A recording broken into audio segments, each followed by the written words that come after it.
Hi everyone, thanks for tuning in. Today I'm going to show you how to adjust V-brakes without replacing any parts.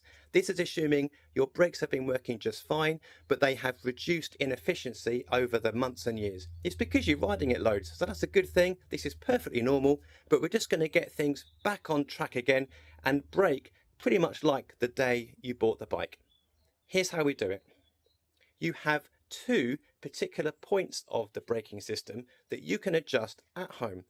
The worst case is you're going to need a 10mm spanner, but actually you can probably get things much better just with your thumb and finger. The first thing you can adjust is the barrel adjuster. And in the other picture you can see on your screen, you can see where the barrel adjuster lies at the brake lever end.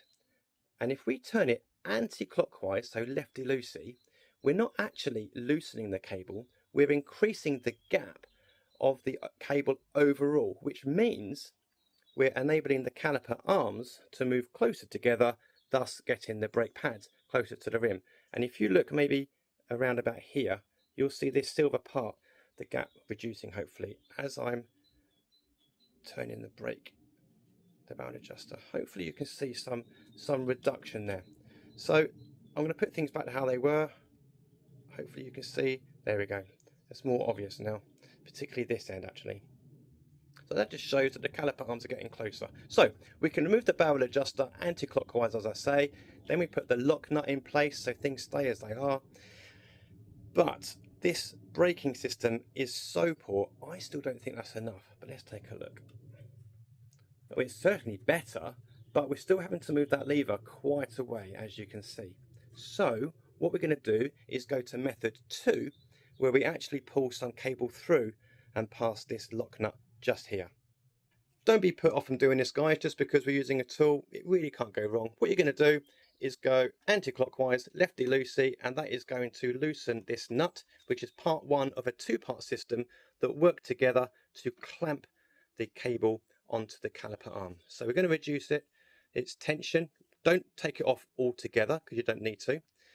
Just enough that we can apply some pressure with my finger here and the thumb, and we can squeeze the two together, and hopefully you can see the cable being pulled through a little bit. Now I'm going quite a lot here, but let's remember that barrel adjuster up by the lever is still out by quite some way. So if I have overdone it here and the brake pads are touching the rim, we can then increase the gap a little bit more by adjusting the adjuster. Hence the name. Okay, so we're tightening this back up. It needs to be fairly tight because there's an awful lot of pressure going through here when you pull the lever. But without moving the camera, let's just give this a quick spin and see how we get on. Okay, there's a bit of a rubbing noise, which would suggest that either the caliper arms are slightly out of alignment, which is in another video, or indeed there's almost certainly a bit of a buckle in the rim. But braking performance is much better than it was. So let's adjust the barrel adjuster a little bit and put things in slightly. And let's see if that noise reduces. There we go, it's gone. And let's try the braking. Well, that has made a huge difference. There's a hell of a clonk there, so I'm going to have to give the bike a good old look over. But for you, you won't be getting the clonking, you'll just be getting fantastic braking. So, in summary, we have moved around the barrel adjuster and then put the lock nut in place so it can't then wobble around and potentially unscrew entirely when you're riding.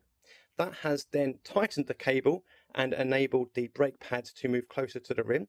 While that was pretty effective, and that may well just be all you need for yours, we've also then removed this nut slightly to pull some of the cable through to then even make the brake pads even closer to the rim. The rims at that point were touching a little bit, probably because of a bit of a buckle in the rim, but that then meant we could put the barrel adjuster at the lever end back in a little bit just to back off the calipers, widen the gap slightly and make sure there's no rubbing. Anyway, there you have it. It is as simple as that. Guys, don't go to the mechanics, don't spend loads of money. This is literally a 3-4 minute job you can do yourself, and you can get your bike braking you and stopping you just like it was on the day you bought it. Now, if actually your cable is starting to look shot or your brake pads look like they really have had their day, then you can look at my other videos and I'll show you how to do the whole system. Anyway, there we are for now.